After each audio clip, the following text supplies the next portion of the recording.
प्राचीन काल में सुरथ नामक राजा थे। एक बार शत्रुओं ने उन पर चढ़ाई कर दी। मंत्री लोग भी राजा के साथ विश्वासघात करके शत्रु पक्ष से मिल गए। परिणाम स्वरूप राजा की पराजय हुई और वे दुखी तथा निराश होकर तपस्वी वेश में वन में निवास करने लगे। उसी वन में उन्हें समाधि नाम का एक वैश्य मिला, जो अपने स्त्री तथा पुत्रों के दुर्व्यवहार से अपमानित होकर वहां निवास करता था। दोनों में परस्पर परिचय हुआ। वे महर्षि मेघा के आश्रम में पहुँचे।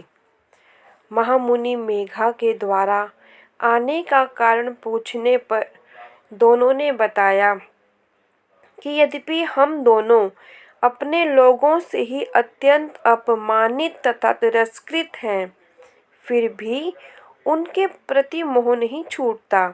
इसका क्या कारण है? महर्षि मेघा ने बताया कि मन शक्ति के अधीन होता है। आदि शक्ति भगवती के दो रूप हैं, विद्या और अविद्या। प्रथम ज्ञान स्वरूपा है तथा दूसरी अज्ञान स्वरूपा।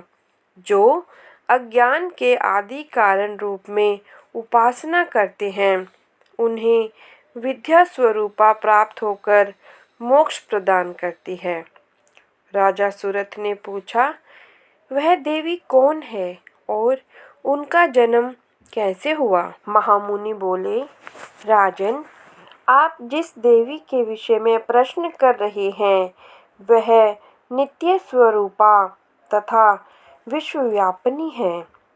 उसके प्रादुर्भाव के कई कारण हैं।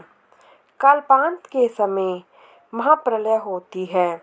उसी समय जब विष्णु भगवान क्षीर सागर में अनंत शय्या पर शयन कर रहे थे, तभी उनके दोनों कर्ण कुहरों से दो दैत्य मधु तथा कैटभ नाम उत्पन्न हुए।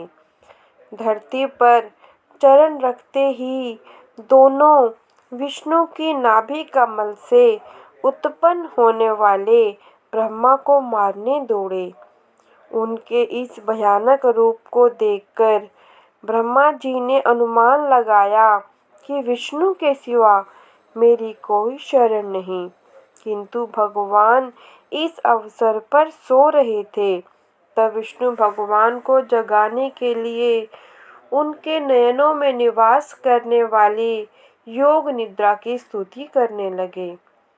परिणामतः तमोगुण अधिष्ठात्री देवी विष्णु भगवान के नेत्र, नासिका, मुख तथा हृदय से निकलकर आराधक ब्रह्मा के सामने खड़ी हो गई।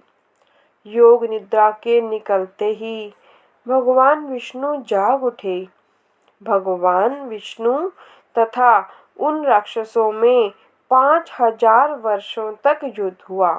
अंत में वे दोनों भगवान विष्णु द्वारा मारे गए। ऋषि बोले, अब ब्रह्मा जी की स्तुति से उत्पन्न महामाया देवी की वीरता सुनो। एक बार देवताओं के समीप इंद्र तथा दैत्यों के स्वामी महिषासुर में सैकड़ों वर्षों तक घनघोर संग्राम हुआ। इस युद्ध में देवराज इंद्र की पराजय हुई और महिषासुर इंद्रलोक का स्वामी बन बैठा।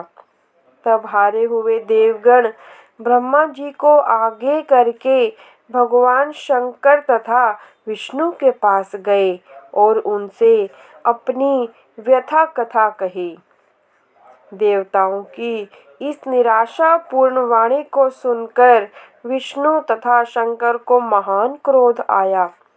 भगवान विष्णु के मुख तथा ब्रह्मा, शिव, इंद्र आदि के शरीर से एक पुंजीभूत तेज निकला, जिससे दिशाएं जलने लगी।